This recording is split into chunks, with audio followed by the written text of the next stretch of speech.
Hello guys, welcome to our channel তানিস্টাস diary. আজকে আমি তোমাদের সঙ্গে শেয়ার করব এই গরমে প্রাণ ঠান্ডা করার একটা রেসিপি, যেটা আবার আমার মেয়ের আবদার। মেয়ে বলে কি না, বাবা অনেক পাকা আম এনেছে, তাই বাড়িতেই নাকি ফ্রুটি বানিয়ে দিতে হবে। তো দেখো গাইজ, আমি এখানে কিছু পাকা আম কেটে মিক্সিং জারে আমি রেখে দিয়েছি। তো আমি এটাকে একটু মিক্সড করে নেব। তো এটা ভালো করে পেস্ট হয়ে গেছে। তো এই পেস্টটাকে আমি এখন নিয়ে কড়ার মধ্যে দিয়ে দেবো। দিয়ে আমাকে অল্প আছে একটু জল দিতে হবে, একটু চিনি দিতে হবে, দিয়ে আমাকে অল্প আছে নাড়তে হবে। তো এটাকে আমি এখন মিডিয়াম ফ্লেমে নাড়ছি। তো কিছুক্ষণ মিডিয়াম ফ্লেমে নাড়ার পরে এটাকে আমি এখন চিনি দিয়ে দেব, এবং চিনি দিয়ে মিডিয়াম ফ্লেমে রেখেই এটাকে নাড়তে হবে। এবং কিছুক্ষণ নাড়ার পরে যখন এটা গাঢ় হয়ে যাবে, তখন লাস্টে আমি এটাকে একটু লেবুর রস দেবো, দিয়ে নামাবো। তো গাইস, আমি এখন এটা একটু নেড়ে নিচ্ছি। তো তোমরা দেখো। তো দেখো আমার এটা হয়ে এসেছে। তো এই পর্যায়ে আমি এর মধ্যে একটু লেবুর রস অ্যাড করে দেব।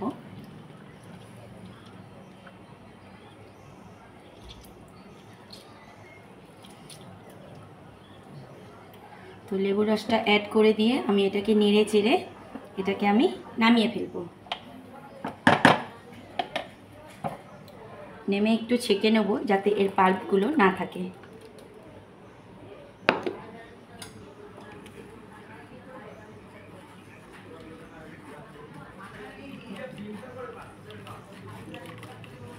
তো গাইস দেখো, এটা কত সুন্দর একটা ফ্রুটিটা কত সুন্দর দেখতে লাগছে। আর বাড়িতে তোমরা অবশ্যই একবার ট্রাই করবে, করে একবার কমেন্টে জানাবে যে তোমাদের কেমন লাগলো।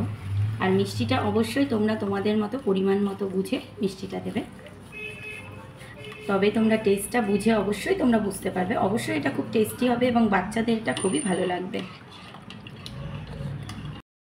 তো আমার এটা এখন রেডি হয়ে গেছে। তো আমি এটা এখন আমার মেয়েকে দিয়ে টেস্ট করাবো। মনা, এদিকে আয় তো। টেস্ট করে দেখো কেমন হয়েছে। কেমন? দারুণ। ওকে গাইস, তাহলে তোমরা এরপরে কি রেসিপি দেখতে চাও সেটা আমাকে কমেন্টে অবশ্যই জানিও। আর আমার চ্যানেলটাকে সাবস্ক্রাইব করতে ভুলো না কিন্তু। বাই।